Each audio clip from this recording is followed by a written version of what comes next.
BJP के fire brand नेता योगी आदित्यनाथ, जो यूपी के मुख्यमंत्री की जिम्मेदारी संभालने के साथ साथ गोरखनाथ मठ के महंत की जिम्मेदारी भी संभालते हैं, ऐसे भगवाधारी योगी आदित्यनाथ को संस्कृत का श्लोक पढ़ने का चैलेंज दिया गया। और ये चैलेंज किसी और ने नहीं, नसीमुद्दीन सिद्दीकी ने दिया, जिन्होंने खुद ऋग्वेद से लेकर भागवत गीता तक के श्लोक सुनाकर सबको हैरान कर दिया।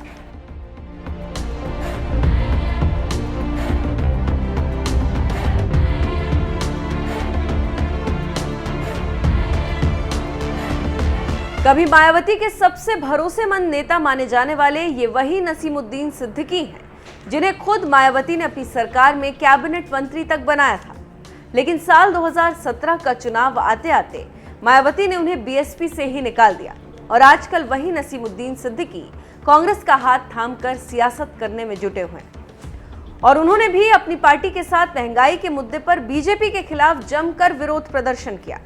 लेकिन कांग्रेस के विरोध प्रदर्शन को बीजेपी ने बड़ी ही चालाकी से भगवान राम के अपमान से जोड़ दिया, क्योंकि 5 अगस्त साल 2020 के दिन ही देश के प्रधानमंत्री नरेंद्र मोदी ने अयोध्या में भगवान राम के मंदिर निर्माण के लिए शिलान्यास किया था और शुक्रवार को इस ऐतिहासिक दिन की वर्षगांठ थी। लेकिन इसी दिन कांग्रेस ने काला कपड़ा पहनकर मोदी सरकार के खिलाफ जमकर विरोध प्रदर्शन किया। आस्था का सम्मान हो, माननीय उच्चतम न्यायालय के फैसले से एक सर्वानुमति बनी और अयोध्या में 5 अगस्त 2020 को मर्यादा पुरुषोत्तम श्री राम की जन्मभूमि पर भव्य मंदिर निर्माण कार्य का शुभारंभ हुआ। प्रातःकाल से ही अयोध्या में लाखों की संख्या में श्रद्धालुजन आकर के अपनी आस्था को वहां व्यक्त कर रहे हैं। इस दिवस पर भारत की आस्था को अपमानित करने वाला कांग्रेस के नेताओं का आचरण अत्यंत निंदनीय है।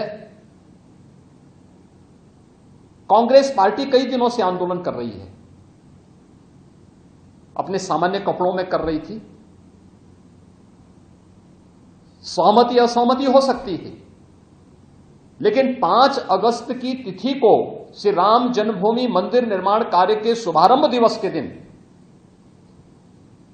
अयोध्या दिवस के दिन, माननीय उच्चतम न्यायालय के सम्मान दिवस के दिन राम भक्तों को अपमानित करने वाला कांग्रेस का यह आचरण एक बार फिर जब जाहिर हुआ है। आज कांग्रेसियों ने काले कपड़े पहन करके जो प्रदर्शन किया है, यह श्री राम जन्मभूमि मंदिर निर्माण की तिथि के दिन यह राम भक्तों का अपमान है,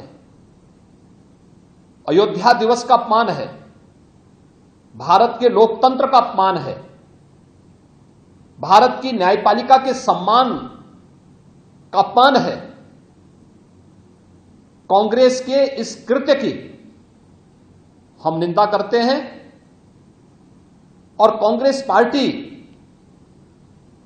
जिस प्रकार का आचरण कर रही है, मुझे लगता है कोई भी भारत का आस्थावान व्यक्ति कांग्रेस के इस आचरण का समर्थन नहीं कर सकता है।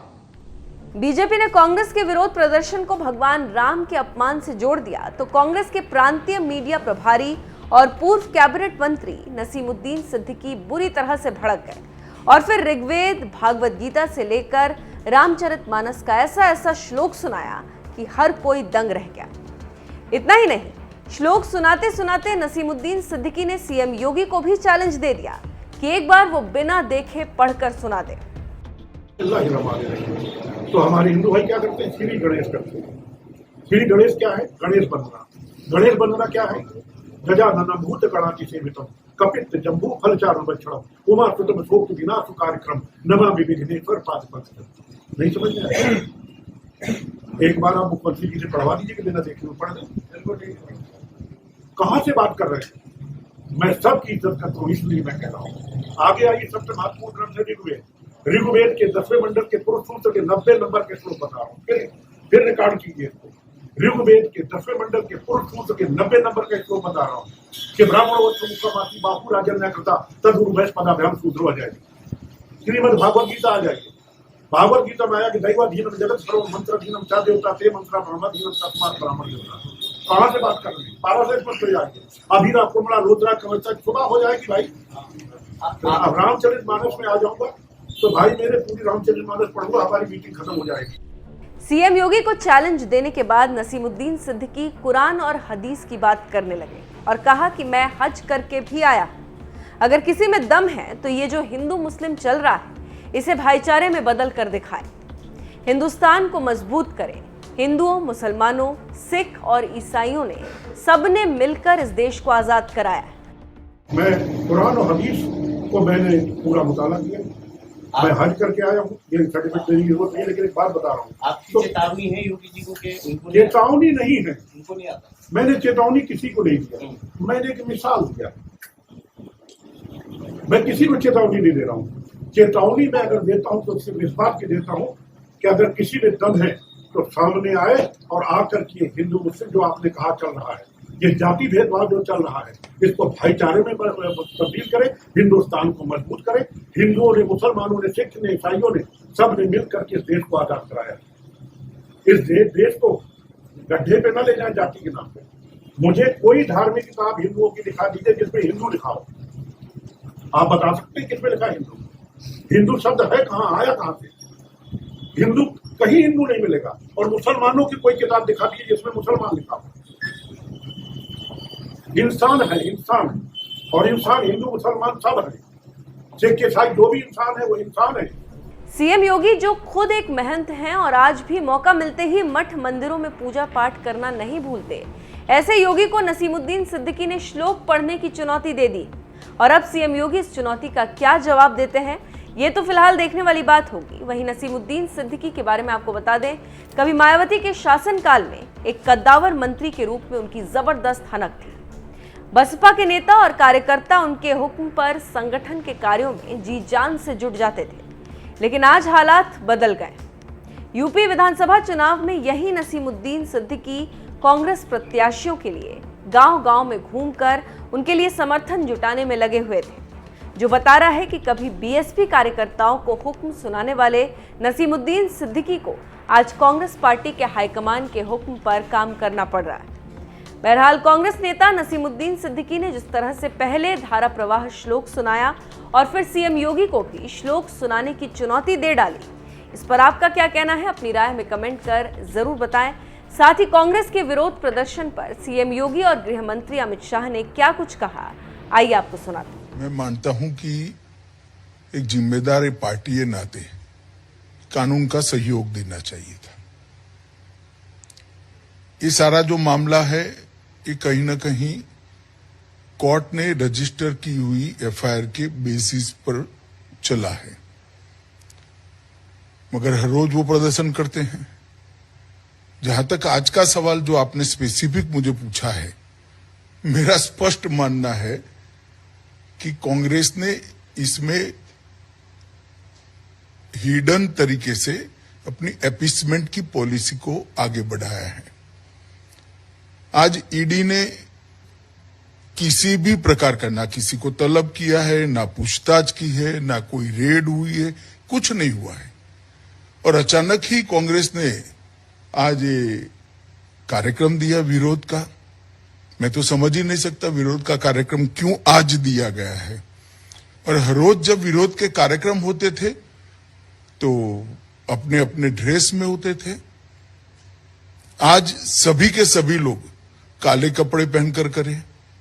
मैं मानता हूं कि आज ही के दिन इस देश के प्रधानमंत्री श्री नरेंद्र मोदी जी ने राम जन्मभूमि का शिलान्यास किया था। 550 साल पुरानी ये समस्या का बहुत शांतिपूर्ण तरीके से समाधान निकला था और कहीं पर भी देश में ना दंगा हुआ था, ना हिंसा हुई थी और शांतिपूर्ण तरीके से करोड़ों करोड़ों लोगों की श्रद्धा को परवान चढ़ाने का काम इस देश के प्रधानमंत्री ने किया था। कांग्रेस ने आज का दिन इसीलिए विरोध के लिए और विशेषकर काले कपड़ों में विरोध के लिए सिलेक्ट किया है कि वो एक सटल मैसेज देना चाहते हैं कि हम राम जन्मभूमि के शिलान्यास का विरोध करते हैं और अपनी तुष्टीकरण की नीति को वो आगे बढ़ाना चाहते हैं। और मैं तो यही कहना चाहूंगा कि तुष्टीकरण की नीति न देश के लिए अच्छी है न कांग्रेस के लिए अच्छी है।